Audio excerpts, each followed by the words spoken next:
now that I'm out and everyone's like, "Oh, great, you're trans," and I got it on, everyone cheered me on for like a year, and then everyone just moved on with their lives. Like, now what do I do?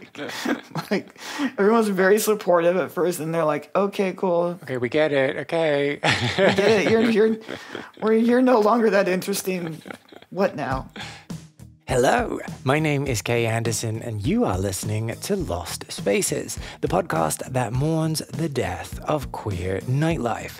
Every episode, I talk to a different person about a venue from their past, the memories that they created there, and the people that they used to know. So I had me a bit of an aha moment fairly early on into this week's conversation, and it's really snappily summed up in the phrase that my guest uses, which is go along to get along.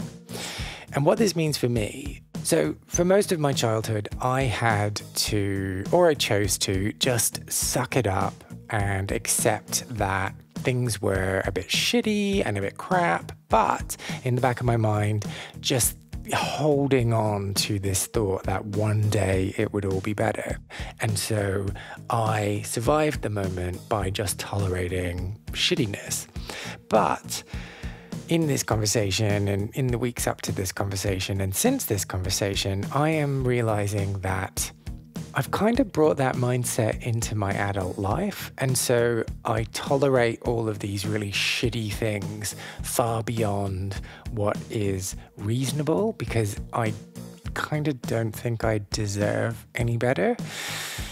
Anyway, I've overshared there, but that is all to say that I got quite a lot out of this conversation, and I think you will too. So, who is my guest? Well, my guest this week is the comedian Jeena Bloom, who had a bit of a strange request. She wanted to talk about queer spaces that she had never even been to, but which existed in her small town Florida 90s childhood as these almost fabled places where the queers went. You know, those kind of places that everyone in your school knows about and they gossip about and they say, "Ooh, Mrs. McGranger." I don't know why I said Mrs. McGranger. Mrs. McGranger went there on the weekend. She must be a lesbian. So I got to find out what those spaces meant to her, even though she'd never stepped foot in them. We also talk about midlife crises, sugar daddies and how to get them, and what it's like to know that you're not meant for that small town, but actually meant for the big city.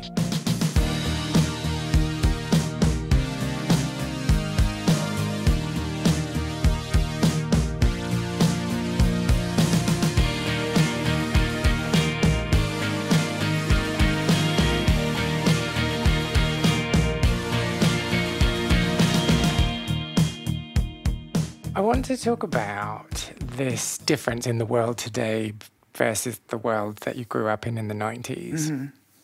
And I keep slipping into this weird romanticization. I said that wrong. Anyway. Yeah, I think that's I keep right. slipping into this thing where it's like, it's quite nice to be part of this self-contained community that doesn't have a lot of outside influence.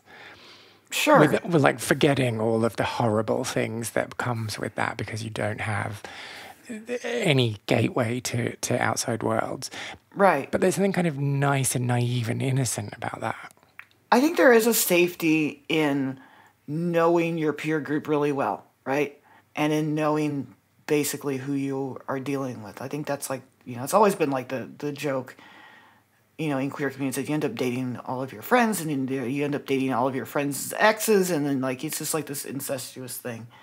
And like we're losing that as we gain wider acceptance, and that's generally a good thing, but we lose something. And it's not unusual to feel like some nostalgia or some like wistfulness of the past slipping away. I think that's normal. I think that's natural. I think that's for anybody. That's for like when you hear like, Stephen King, read like a Stephen King novel, and he just like gushes on about like the music of the 1950s, and it's like, yeah, we get it. You grew up and you liked fucking Elvis. We get it, dude. Like, it's fine. But like, for him, that's the world he can't go back to, so he romanticizes it.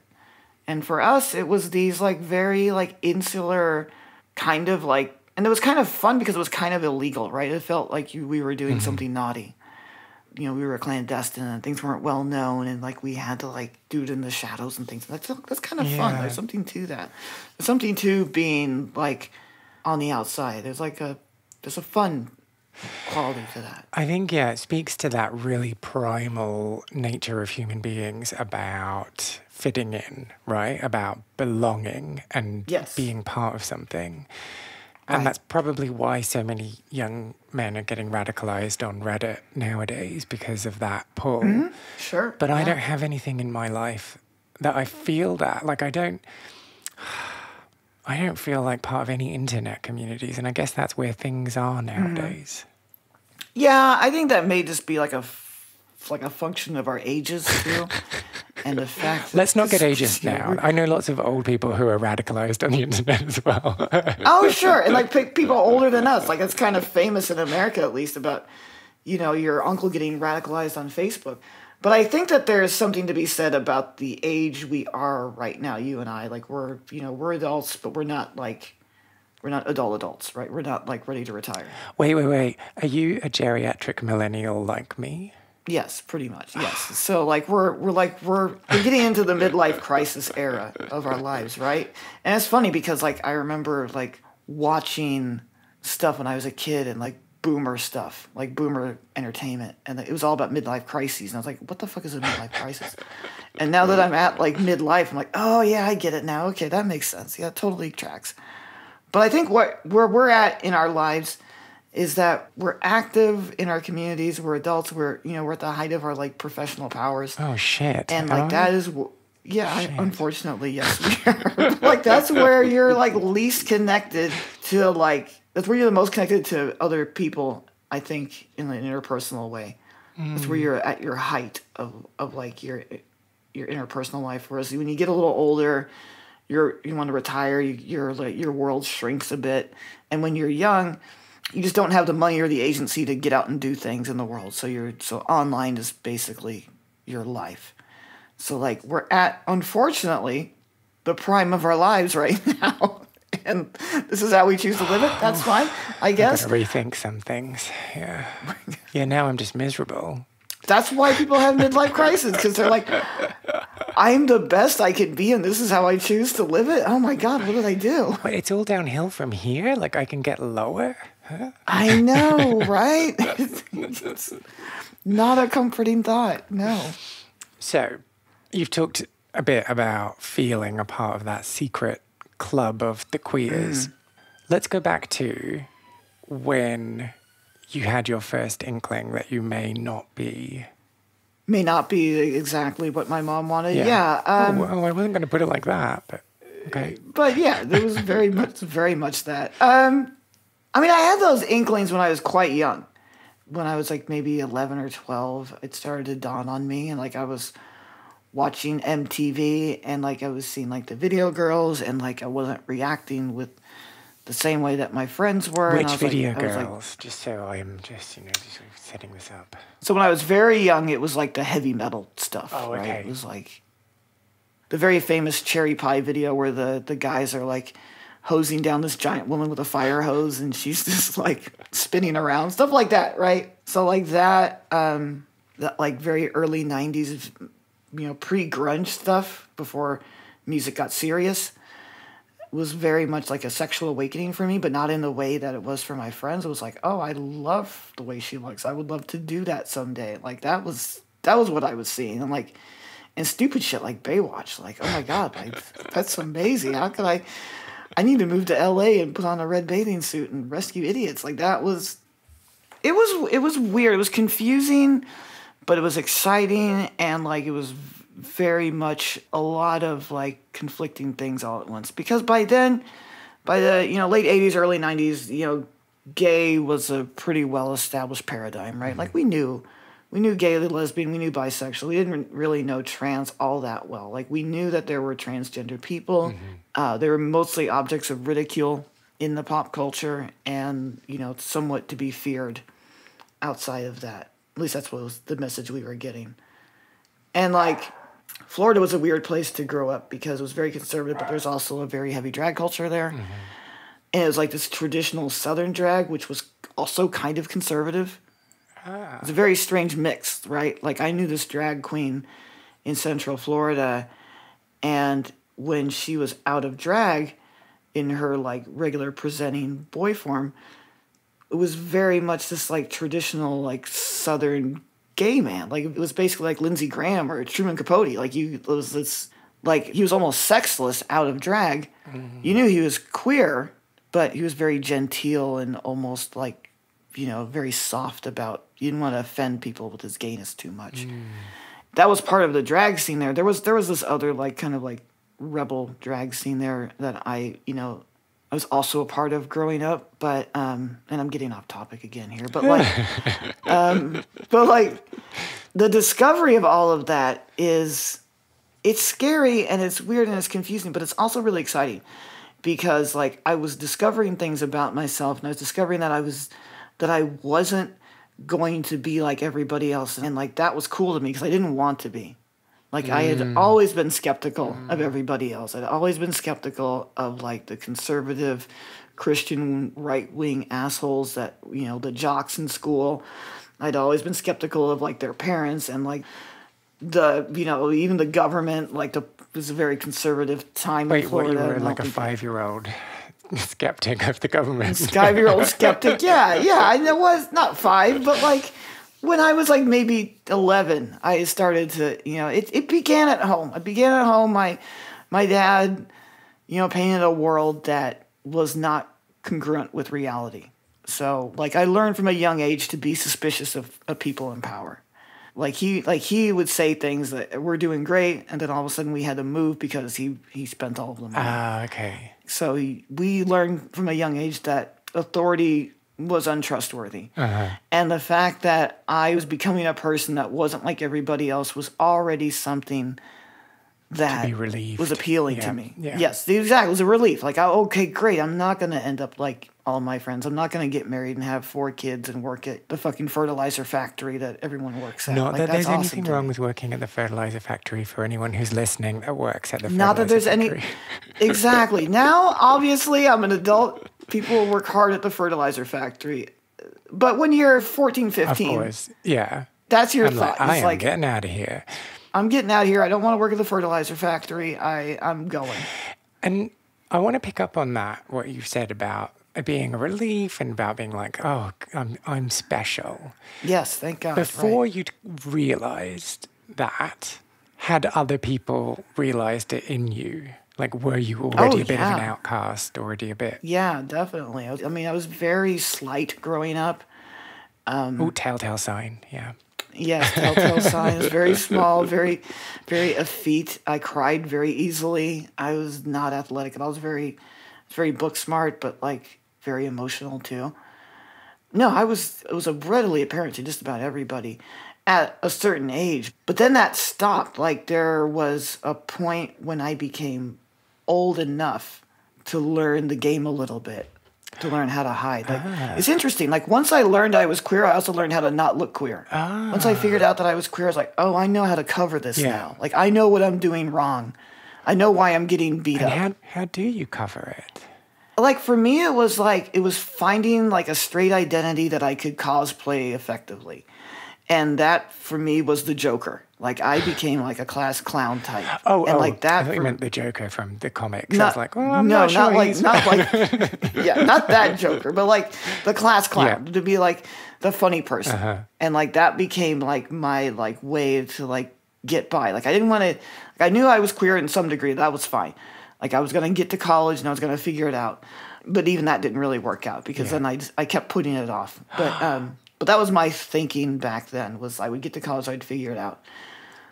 So, like, I learned to do, like, comedy and be funny, and I became, like, known for being a good writer. So, like, I was very much, you know, drama club adjacent, but still trying to present hetero. Hold on. Drama club. That sounds pretty queer to me. That's pretty gay. Yeah, I was drama club vice president. So, that wasn't... So how good were you at hiding?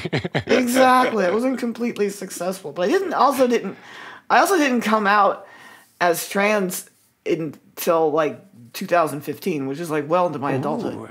Because trans is a whole different thing. Like I had come out as like I was sort of like soft out most of my life. Like I told like most of my like relationships I was bi.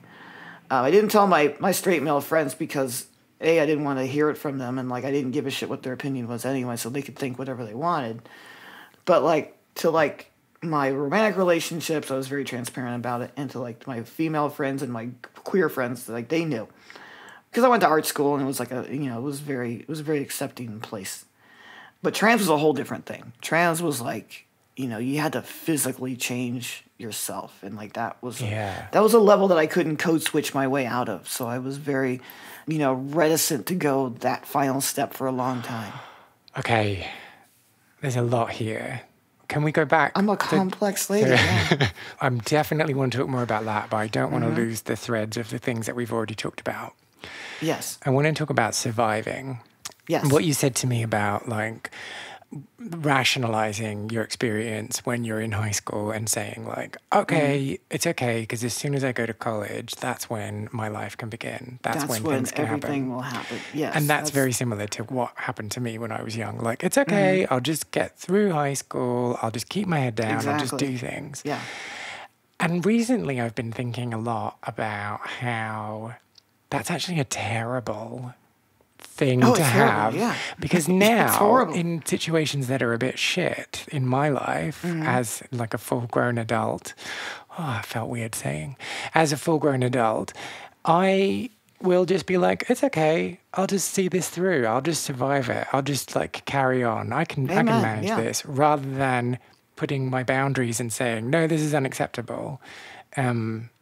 Yeah, I'm not sure if there's a question there. I think I just had a light bulb moment when you said it.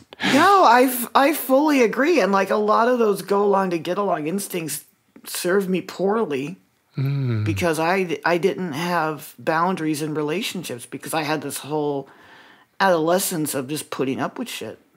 And like, when I would get into adult situations where people were taking advantage of me, or like I was in a situation that I should have stood up for myself better, I was already practiced at getting by.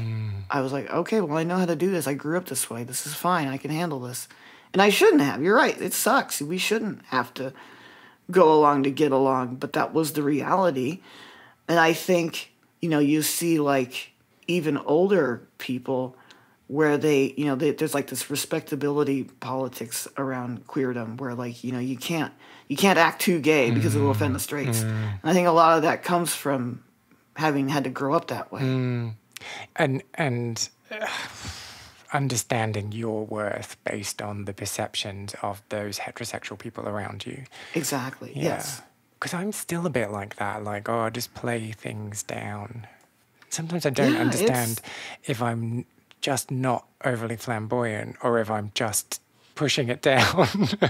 No, I think that there's being gay and there's just being yourself. Like, I think it's okay to not be overly flamboyant if that's but what if your personality. What if I really am and I've just been pushing it down all this time? When I came out in 2015, I was very flamboyant. I was very into it. And it was fun, and I had a lot of fun with it, but like I eventually equalized and became more of the person I already was to begin with. And like now, I'm just a lady. I'm just an LA lady. Nobody really misgenders me, whether it's because of, some sort of convenience of physiology or just because LA is just a nice city that they don't do that here. I just get treated like any other lady in LA of a certain age. Like I'm not 25, so I'm not getting hit on every minute of the day, but I'm also, not entirely invisible. I'm just one of the gals. But you prefer lady over woman? Or is it just because it's alliterative when you say LA lady? It's alliterative. Yes, it's alliterative. It just sounds better. That's all. I don't have a preference. Woman is fine. I feel like you can't say lady without saying lady. Like you have to really ramp it up, I think. If you're going to use that word, commit to it. Yeah. Yeah, you got to really like lay on the Austin Powers with it. Yeah. Yeah, no, it's just like just me being verbally whatever. Just showing some flair. That's it. Ooh, I don't have yeah. a preference for it one way or the other. Let's talk about that when you came out being flamboyant. What did that flamboyancy look like? When I came out in 2015 and like I was very, very active in the queer, I was living in New York City at the time. And New York is a great city to be gay for the first time in. It's so much fun, right? Like you can just go and do it all. And like I did it all. Like I did like the pride parades and I dressed very, very slutty and like I had like very like public sexual affairs with different people of many genders. And like I remember just, being very like Brooklyn hoe about it. And it was great. And I had a lot of fun. It was freedom. It was freedom in a way that I had never experienced in my life. And I was in a place at that time, pre-Trump, where freedom was celebrated. Like we thought we had the tiger by the tail in 2015. We thought we were going to get Hillary in there. The right wing was dead. We had no idea what was to come. We had no clue. And like that year, that like first year was great. And like, I had affairs with like rich older men. It's basically a sugar baby. And I thought, well, this is amazing. I never got this kind of attention. Like, and do you still have their numbers, just out of interest? They're, they could be a backup. I may need them someday. So. Oh, okay, all right. I'll find my own. But like, no, there was this guy, and he was an executive at a hedge fund, and he had like a penthouse apartment, on the Upper West Side, and like we were having sex in front of his window overlooking like all of New York City. I was like, God damn, dude, I'm doing this. This is awesome. I made this happen. Like I'm looking over Manhattan getting railed and by a guy that is worth, $100 million. Cool. This is the life for me. Hold on. You're saying this is flamboyant. I feel like this is just a Wednesday. Yeah, no, I would say that freedom led me to being so open that I was just willing to do, whatever. The flamboyance was more about just being, in my world, being comfortable in my world, being out in a queer community, and then also out in the greater New York City. Just being out in the summer, looking very femme, very, like, very queer, put together, and very gay, and, like, just kissing people and having just the grandest of times. It was like, 2015 was a great year. Then I started doing stand-up comedy, and Trump got elected, and things took a whole weird turn after that. But like that first year out was my year of hoeing. Wait, so are you saying that if Trump hadn't been elected, you would still be hoeing, or are those things not connected? No, I think they're connected to some degree. I think that I still hoed, I still slutted. Like I didn't stop necessarily. You're a human being, yeah, of course. Like I had to keep it going, but like. There was a feeling in Brooklyn in the years before Trump, like in neighborhoods like Bed-Stuy and neighborhoods. I'm blanking on the place where all the warehouses are right now. I can't believe I can't remember it. Where like it felt like the party was never going to stop. It felt like there was a sexual revolution. Trans people were out, and it felt like at the time it was always this gay summer every day, whether it was cold or not. Like I lived in like this. Basically converted warehouse where they just built these little flats into the walls. You just like stacked us all on top of each other. Makeshift flimsy walls. Yeah, like little makeshift flimsy walls, and it was like everyone was something that wasn't like straight and white, and it was great. And I felt like I could live here forever. And then when Trump got elected, and we realized that the world was not so different than we thought it was. Like, it wasn't that Trump showed the world was, at least the U.S., Trump showed the U.S. was very different than we thought it was. No, Trump showed that the U.S. was the same we thought. We thought the U.S. had changed, and then Trump got elected, like, nope. Yeah. It's still the same. Like, this is still the same country. This is still, if they can elect him, this country has not evolved. And I think that chilled us a lot. Maybe not in any direct way. I don't think anyone's like, oh, Trump's elected, we got to stop fucking. But I think we became more politically motivated, and like we understood that there was a much more serious existential threat to us. So like the party stopped because it had to stop. Yeah, yeah. You needed to sober up in order to get your weapons Exactly. ready. Yeah. Exactly. How did we get here? This is how I think, babe. This is what this is what it's like having a conversation with me. It's okay. I'm good at being like, let's go back. So let's go back. You said going to college. Mm-hmm. That was the time you were going to come out, and then you didn't. You put it off. And then I didn't. Right. So what happened, I mean, this was sort of like symptomatic of being a poor person in the U.S. I got into art school. I was in Chicago, and, you know, it was very queer friendly. I was classmates with, like, the younger siblings of, you know, mildly famous people. It felt like I was on my way up to be as gay as I wanted to be. And then, like, I lost my scholarships because I couldn't get the money to pay for the rest of school, and I had to move back to Florida, and then all of a sudden I was back in that same small town environment, and I was living with my parents again. So all that freedom I thought was coming to me by being out of the house, I ended up back in the house within a year. And it's tough. It was tough because I wanted to do something expensive, like to go to film school, back then anyway. I mean, it's easier now because everything's on computers, but back then you had to shoot on film. Everything was really technical. So you had to go to like either New York or LA or to some degree Chicago and, you know, basically be a starving artist for 4 years.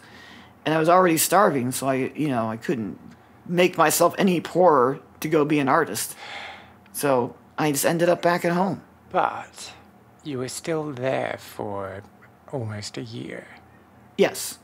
So yes. Did you make any outwards? Oh yeah, in that time? Totally. Yeah. Oh, okay. Outward in that time, absolutely. Yeah, I was living in the boys' dorm, obviously, but like, you know, it was a very like sexually free time, relatively speaking. This is still the 90s, so like even when you were like the gay guy on the floor, you still had to be kind of like a little something. You still had to, you know, peel it back a little bit for the straights, just because of the times. But like, yeah, I had a taste of it. But like, so what was that like then? Like having that taste? It was great, and like I'd have a lot of regret not fighting harder for it. But like I also like missed my family, and I was very much a small town kid. So and like my mother was very like manipulative. I don't think she did it on purpose. She didn't like having her favorite kid. I was her favorite kid. She didn't like having her favorite kid so far away. So, you know, we talked on the phone a lot, and she was like, yeah, you can always come home. And then when like the financing sort of fell through, if I had like, you know, a structure, even if they couldn't financially help me, if I had like someone who wasn't like sort of codependent at home and been like, you know what, you can do it, you get a part-time job, whatever. So I had someone that pushed me to make it work, I probably could have stayed. But because my mother was so codependent, and I sound like the quintessential like Southern fried homo right now. My mother was so codependent that she called me home, and I had to like go take care of mama. Like that was it. That was like it. It sounds like a cliche because it is, but it was also what happened. So, were you out to your parents at all at this stage? No, they had no clue. They never had a clue. Like I said, I was soft out. Like I never made like a real attempt to hide it with any of my friends, except for like my very toxic straight male friends. And like with my younger siblings, I never made any real attempt to hide it because whatever. Like they're not going to say anything. They're living their own lives.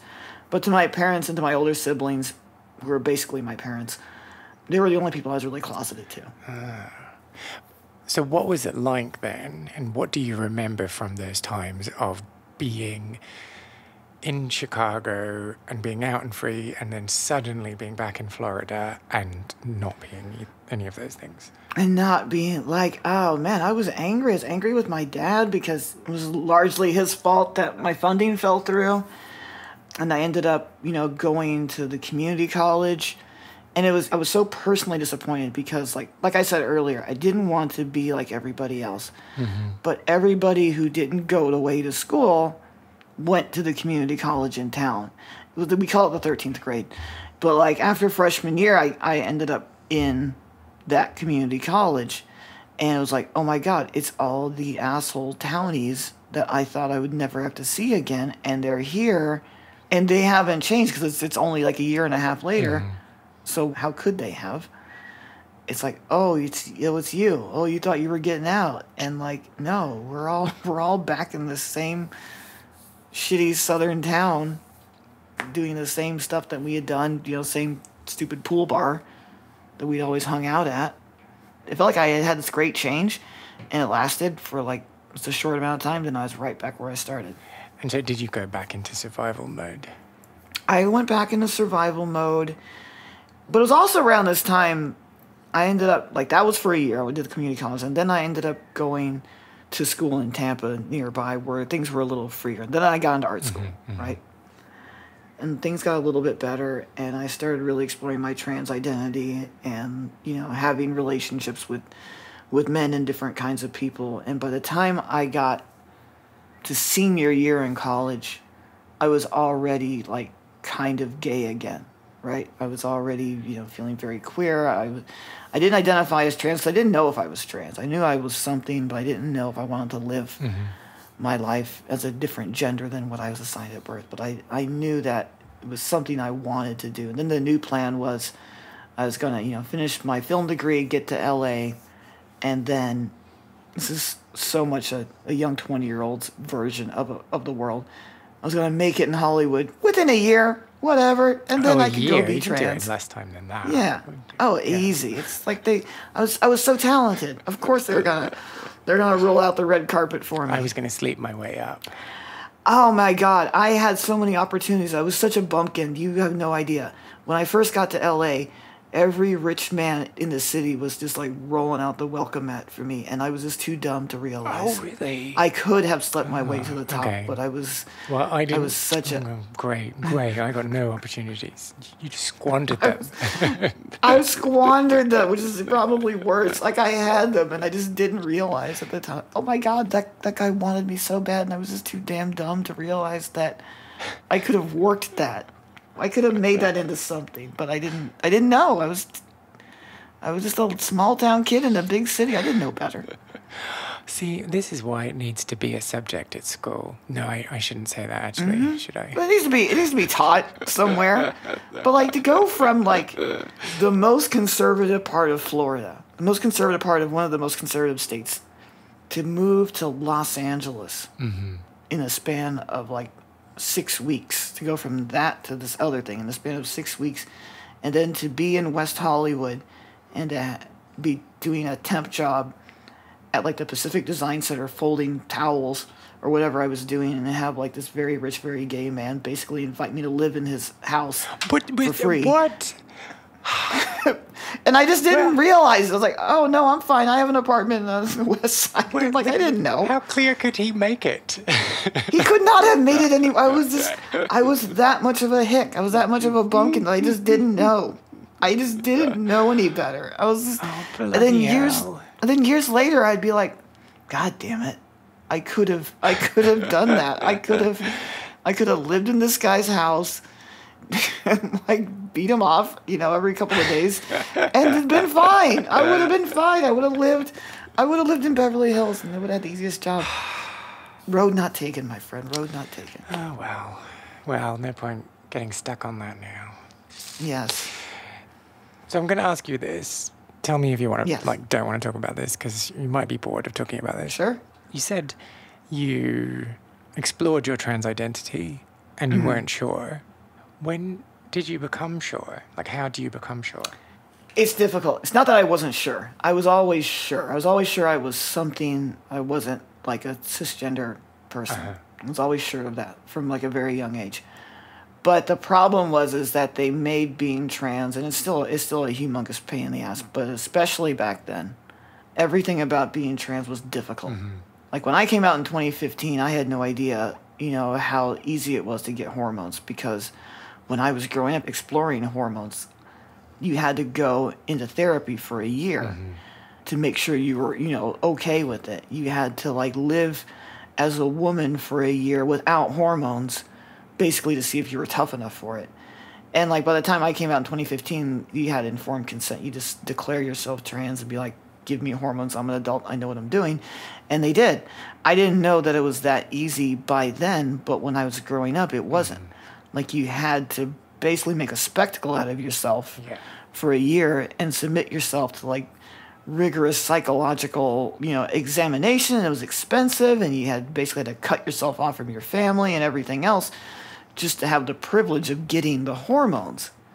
And it was tough because, like, I'd hung out with other trans people, other trans women, and they were like, I couldn't live this way anymore. It was either this or suicide. And I was like, I don't know if that's me. I don't know. Like, I had learned, like we talked about earlier, I had learned this, like, defense mechanism of just going along to getting along.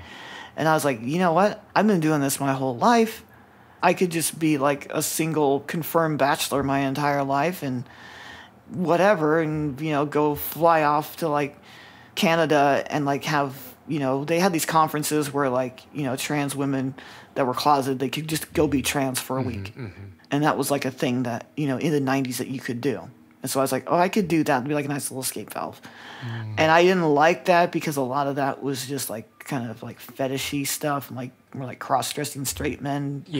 Play acting, and that wasn't my scene either. So, like, I didn't want to do that. So I felt like I was in this, like, weird little, like, crevice of, like, identity where, like, if I wanted to be an out trans woman, they made it so difficult. And if I wanted to be a closeted trans woman, it wasn't what I wanted. It was just a bunch of, like, people who were into it for the sex, the sexual aspects of it, which is fine. I don't begrudge anybody their turn-ons. But, like, for me, it wasn't just that. Like, I didn't just want to, like, go dress up pretty and get laid. That is something I like to do. Don't get me wrong. But it wasn't the only component of it. But when you dress up, do you not, like, begrudge people from, like, smudging your makeup and stuff? Oh, sure, of course. But, like, sometimes that's fun. Is it? Sometimes it's good to get a little messy. I feel like I spent, like, half an hour on this. How long do you spend on makeup? Is it half an hour? Is it... It used to be longer. It used to be an hour. Now I can do a full face in about 25 minutes. So, like, I've still 25 minutes. I'd be like, don't touch me. It's still it's still a while. It's still a while. I get it. I'd begrudge people if I had to wash for them. Yeah. But that's a me thing. Sorry, that's not what we're here to talk about today.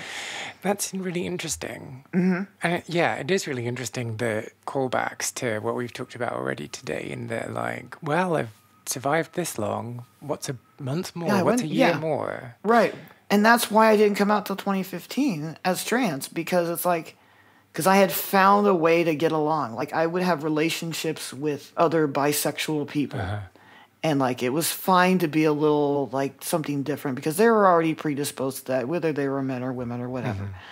They were already, like, okay with it.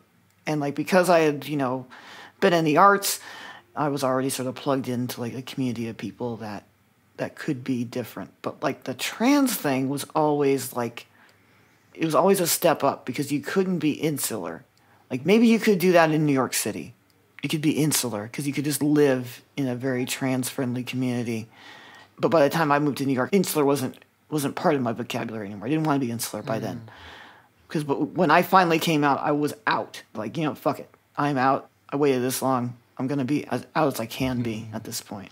And that's why I'm like a comedian. That's why I'm a public person. That's why I didn't do any of those things until I transitioned, because there was no going back at that point. Like, I just, hey, I'm out. I'm going to be out. What do you mean by that? Like at that point, by the time I had come out, I didn't want, like I said earlier, like, in the years since, I've kind of calmed back down to the person that I always was. But I still became like a long-form comic performer. I still did, 40 shows in Edinburgh, and all about my trans experience. Like, I didn't want to have any options away from me anymore. Like, I didn't want to, like, recede because of how I felt other people would be. Like, if I wanted to do something, then I was going to do it. If I wanted to be a comedian and talk about trans stuff, then I was going to do it. I was, fuck what other people think. But again, if I also just want to be like a lady that goes to Target and not, like, make a big fucking deal about it, then that's also what I wanted. But those were all my choices to do that. Like, it wasn't a defense mechanism. It wasn't anything. It wasn't me trying to, like, blend in anymore. It was just me choosing to live whatever life I wanted to lead. So prior to that transition, you were apologetic? Or is that an oversimplification? Yeah, maybe a little bit apologetic. Like, I mean, certainly something. Certainly not, like, flamboyant. Certainly not as ready to be out as possible. Like, being trans was always, like, a step up. Like, coming from, like, you know, living in L.A., it was easy to be bisexual in L.A. Mm-hmm. It's a bisexual city. Designated by UNESCO, I heard. Yes, of course, yeah. Absolutely. And, like, it was, you know, going to art school and, like, being in, like, a creative community, it was easy to be, like, open sexually.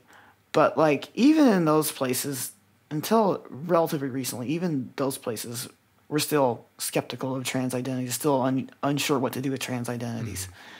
Even in, like, 2012, trans identities didn't necessarily feel safe in other queer spaces. Mm-hmm, mm-hmm. It wasn't until, like, you know, maybe Laverne Cox did, like, you know, Orange is the New Black, 2014, 2015. Mm-hmm. Right around the time I came out. Like, I came out at, like, the height of, like, trans liberation. It was kind of a coincidence because I just happened to get a job in New York City at the same time. But, like, I remember, like, listening to, like, that, like, Against Me album that came out after Laura Jane transitioned. And, like, walking around, you know, Brooklyn with, like, True Trans Soul Rebel in my headphones and being like, yeah, fuck it, I'm gonna be a punk rock transgender woman in Brooklyn now. But, like, you know, before that, you know, no, it was not that. And is there something in, and this is really cheesy, so shoot me down. Once you have done that really brave thing, nothing else is scary. Yeah, I think that's true.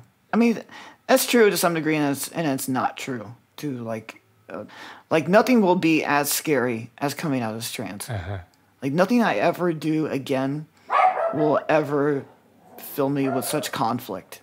Like, I've literally done the hardest thing as far as, like, divulging to people. Now, there could be much harder, you know, trials in life than just coming out. Mm-hmm. Like, death and illness and, like, loss and injury, whatever, like, stuff like that can happen to a person that's beyond just revealing their identity. But as far as, like, telling people who I am, nothing will ever be that much of a challenge. And I think I have, like, this like, ongoing conversation with myself about, you know, now that I'm out, what do I do with my life? Like, now that I've done the hard part, like, what's the next, you know, 40, 50 years of my life going to be? Like, now that I'm out and everyone's like, oh, great, you're trans. And I got it on, everyone cheered me on for, like, a year, and then everyone just moved on with their lives. Like, now what do I do? like, everyone's very supportive at first, and they're like, okay, cool. Okay, we get it. Okay. We get it. You're no longer that interesting. What now? That's exactly right. But, like, things will still be scary. I'll still have scary stuff to deal with in life. I'll still be put into uncomfortable situations in my existence and have to deal with them. That's not going to change. But, like, nothing ever again will be this difficult. So we are quite far into our conversation, and we have not yet talked about those spaces in the town that we grew up in. So maybe we should remedy that. Yeah, let's talk about those lost spaces. So, yeah, why are they important to you? So, to rewind a little bit, those lost spaces to me, to go back to that town where I grew up, before I was fully comfortable with being trans, before I had left Florida in, like, junior high and high school, there wasn't a lot of queer representation in media, and, like, as one of the queer kids in school, none of us were out. We all kind of understood it about each other, but, like, none of us were out to anybody, even each other. So, like, the only thing that we had to look at physically as a representation of out queerness were these two gay bars in town, one for gay men, one for lesbians. And, like, they were, like, these weird, like, urban legends because they were very much present. The bar for gay men was downtown, and the bar for gay women was, like, way out in the woods. This tracks. It was, yeah, exactly. It was very much the downtown for the queer guys, and then out in the woods for the lesbians. And, like, you had to go down, like, this one freeway. There was, like, this position on the freeway. There's this point in the freeway where there's no real civilization. Like, if you go further out, you get to where, like, the town comes back, and if you go the other direction, that's where the town is, right? But in the middle of that is this, like, stretch of woods, and there was this one bar out in the middle of nowhere, And you could see it driving down the freeway, and you're like, that's dockside. Dykeside, as they call it colloquially. And, like, I don't even know where the dock was.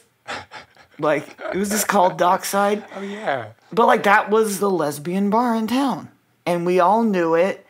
We would all, like, joke with each other, like, we should go to the Dockside and see if the lesbians will beat us up. Like, it was, like, a thing. And then, like, the Green Parrot was the gay bar, the gay male bar.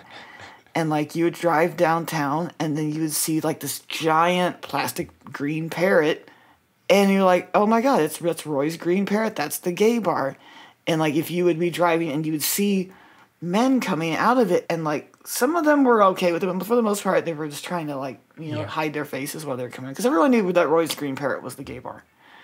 And, like, it's difficult for... I know it's a challenge to talk about a space that I've never stepped foot in. Or two spaces I've never stepped foot in.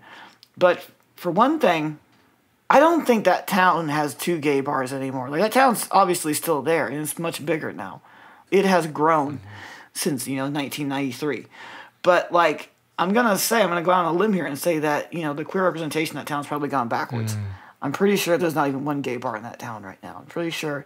I could be wrong. I don't live there anymore. But, like, I can't imagine conservative Florida sustaining a gay bar and a lesbian bar in those towns without them coming out with pitchforks. Sorry, I don't know why I'm laughing. But it is, like, darkly funny. But, like, back then, you could have, like, a lesbian bar, and it could operate, like, clandestinely because, for one thing, people didn't even really understand what lesbians even really did. So, like... I still don't. Yeah, I mean, like, I've had some experience in this matter. It can be fun in its own right. But, like you would drive down on your way out of town, and, like, that's Dockside. You would drive downtown, like, that's the Green Parrot. And, like, within your little friend group, people would laugh and, like, tease you. Oh, you're going to go to Roy's? You're going to go to the Green Parrot? You're going to go get a boyfriend at the Green Parrot? And, like, it became, like, this teasing thing where, like, if you were a little bit effeminate, they were going to send you to the Green Parrot. If you were a little bit masked, you were going to go to Dockside if you were a girl. Like, yeah, this was, like, punishment. Like, if you're a little bit outside the norm, they were just going to send you to prison at these gay bars. Like, oh, no, please don't. Oh, no. Please don't send me to the only queer place in town. And so what did those spaces represent to you? It evolved over time. Like, the spaces represented to me as, like, something almost aspirational. Like, I didn't want to go to those spaces. Because, for one thing, I'd already evolved beyond the town. Like, they already felt too provincial to me. Oh.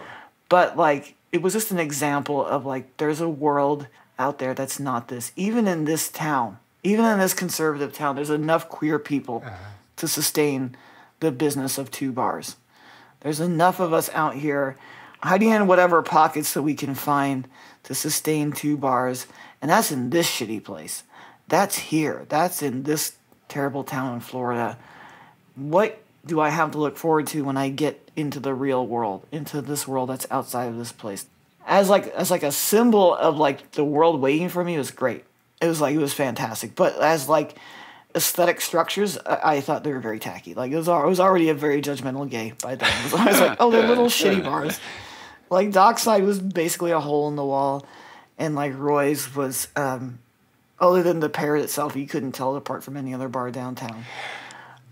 What's so interesting to me, though, to hear you talk about yourself as being separate from the queer community in that town. Yeah, very much so. And, like, more than anything else, I just wanted to get out of town.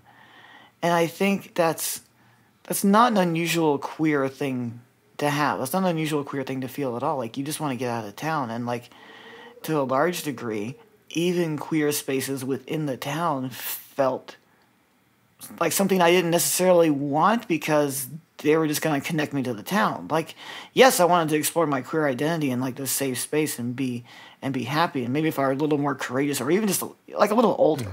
If I were a little older and I could have enjoyed those spaces while, they were in their prime when I was old enough to go, then that'd probably be a different story. But, like, I didn't feel like I necessarily wanted to go. I felt like there was better opportunities elsewhere. And, like, the queer community that I had experienced in the town, such as it was all like me, this closeted queer community. Yeah. And I'm trying to think about my own experiences here and kind of relate to you. And I don't know. Yeah, I don't know. Because something's better than nothing, right? Something's better than nothing. And like I said, I think if I were maybe a little older, I would have gone to those places and like found value in them. Like now for me now, as who I am now, even though the fact that I would never step foot in those places, I feel nostalgia for them. I wish I had, especially Dockside, which to me is like the Green Parrot.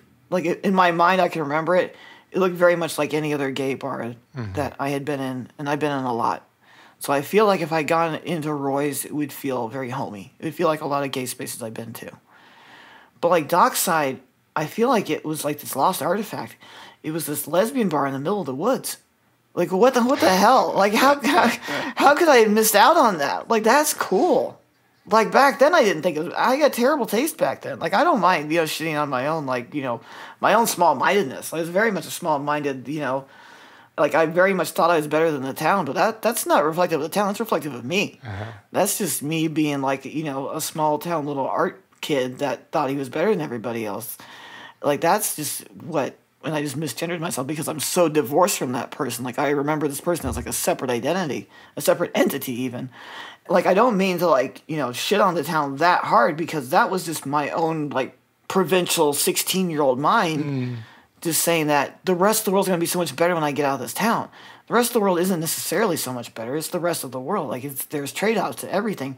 I wish I had gone to Dockside. I wish I had been in there. Like I want to write a play about Dockside. I've been working on like a thing where can we make it a musical? I'll do the songs. I would, yes, 100%.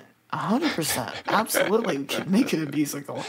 Like it's why I wanted to do this episode. It's not because I hated those spaces. Like maybe back then I didn't really understand them, but like I feel nostalgia for them, especially for Dockside, because I missed out on something that doesn't exist anymore. Like I don't, in my own like small-mindedness, my own closetedness, and then my own like snobbiness. Like I was coming and going. I was both too afraid to go there, and I thought I was too good for the place anyway. Mm-hmm. So like coming from two different directions, I deprived myself of this unique experience that doesn't exist anymore. It's not there. And like I know I seem to be making this the theme of today's conversation. So sorry if it feels like I'm just wedging this in. No. Was any of your response to do with survival? 100%. Yeah, very much survival. And most of it was probably some form of survival, even to a point where I don't even realize it. Like when you remember something that happened 20 years ago, it's like, it's easy to like imprint your adult mind onto it. Yeah, yeah. And all your experiences since then, yeah. Yeah, it's really easy to like forget how you really felt back then. And I try to do that. Well, there's that thing of like the common, I'm not like other queers, kind of in inverted comma thing, which I think a lot of younger people can go through in this like, oh yeah, I might be gay or I might be trans or I might be this or that, but I'm not like everyone else. I'm just like me. And this kind of exceptionalism that we anoint ourselves when we're with. young, definitely. And like, I think we get that in the culture today with like this almost like puritanical streak of like young queers where they don't want kink at Pride and they don't want it to be, they don't be too this, don't be too that, because like I don't identify purely sexual, so why would I want to have like, leather men at Pride? That's not part of my gay experience. Like, whatever. Like that's fine. But that's also part of our history. Those leather men paved the way for us to be who we are, and we shouldn't forget that. And plus, some people just like that, and like, why wouldn't they? Like, let them be gay in the way that they wish to be. And like, I think that provincialism, that like weird, like backward exceptionalism you get when you're young, was definitely on my mind back then. Like, I was meant for the big city. I was meant for Los Angeles, Chicago, New York, and I've lived in all those places. And like, yeah, I love them, but like, I also wish I had gone to Dockside. I also wish that I had been a part of this world that is gone now. It doesn't exist anymore, and it will never exist. Like there will never be another lesbian bar in the woods in Central Florida like that. That is a period in history that is gone. and we can never have it back because the world is different now. You can't have a bar that exists under the radar because no one really got lesbians. Yeah. Because people get them now. People, like, you go to Florida now, they're like, even the asshole straights are very aware of queer identities. Like, they've done their homework. They know exactly what, you know, what happens in a lesbian bar. It's a lot of, like, feelings. It's a lot of feelings being shared over cheap beer. And I wish I had that. Because, like, when I go to, like, lesbian bars in New York, like Ginger's in Brooklyn, I loved Ginger's in Brooklyn. Like, it was such a cool space to have a bar and talk. And, like, I see, like, a lot of my gay friends. And it was great. And I loved those spaces. And I didn't mind feeling provincial and, like, having that community. Like, I wish I had been a kind of person who wasn't so comfortable with bottling myself up. I wish I hadn't been such a snob that I wouldn't deign to lower myself to go to a small town gay bar because I felt I was too good for it. I can't win for losing with my own attitudes. Either I'm too afraid to look too gay, or I'm too afraid to, like, be too small town. Like, whatever they were selling back then, I didn't want any of it. So, like, I deprived myself of a cool experience I wish I had done. And I can't get it. I can get close to it. I can go to a small town bar, and I can even probably, you know, hang out with small town queers. And there may even be queer bars in these small towns now. But not next to a dock in the middle of the woods, right? Not next to a dock in the middle of the woods, and not in the 90s, back when people didn't understand trans identities, back when people, you know, were barely aware of queer women. So let's play a game then. Let's say you jumped in a time machine and you did get to go back. 100%, I would, yeah. And you were in the car park, because I'm assuming there was a car park, because how else would people get there? Yes. You were in the car park for Dockside, and you were about to go in. What would the perfect night be? The perfect night at Dockside for me would be, I'd go in and sit at the bar. It wouldn't be too loud. It would go in and sit at the bar. It'd be like a good crowd. And would Constant Craving be playing on the jukebox? Constant Craving would definitely be on the jukebox. I might actually pay for it. So if it wasn't already playing, I would make sure it would be playing. And I'm sure the lesbians would be like, oh, come on, you're being cheesy. but like, I think it would be very similar to, like, my favorite nights at Ginger's. I would see people, as if they weren't my actual friends, they were people that would become my friends for the night. And not necessarily in a sexual way, but possibly. And, like, mostly there just to sit down and to see queer people being comfortably queer, but in a way that I have never seen. In a way that is small town. In a way that is blue collar. You know, they go out there and they have, like, their trucks are 20 years old and they're beat up and they have dents in them. And, like, their boots are dirty because they had to work all day. And, like, you know, they get dolled up, and I'm talking about, you know, in plural form, not necessarily in, like, non-binary form, but they, you know, the femmes get dolled up, and the you know, the more mask of center lesbians will sit there and appreciate them. And, like, it'll be this version of queerness that is southern and small town. And I can piece all of those things together in my head because I've been in southern small towns, and I've been in plenty of queer spaces, but I've never been in them all at the same time. And in my head, I have to take those components and build them in my imagination. And I think I can do it. It may not be completely accurate. It may have been very different than what my imagination is. But, like, it would be like, yes, we're being queer and we're hanging out and having a good time. But the music on the jukebox is a little more country. The conversations are a little bit more about, you know, your favorite barbecue restaurant down the street and how the electric company has been fucking you over because the tree fell on your street the other day. And I wish I had that. I wish I had a queer space in my hometown that was also my hometown. I've had plenty of queer spaces. I consider LA my hometown now. I've been in plenty of queer spaces here. But in my real, actual hometown, I never had a queer space to be queer in. To be comfortably queer in, I should say. I had plenty of, like, parties and things like that. But just a neighborhood bar? No. Never had it. I mean, I don't know if I deprived myself because, again, I was too young, and by the time I left and came back, Dockside had already closed. But if I had been a little older and I had been like just a little less of a snob and maybe a little braver too, I would have loved it, I think.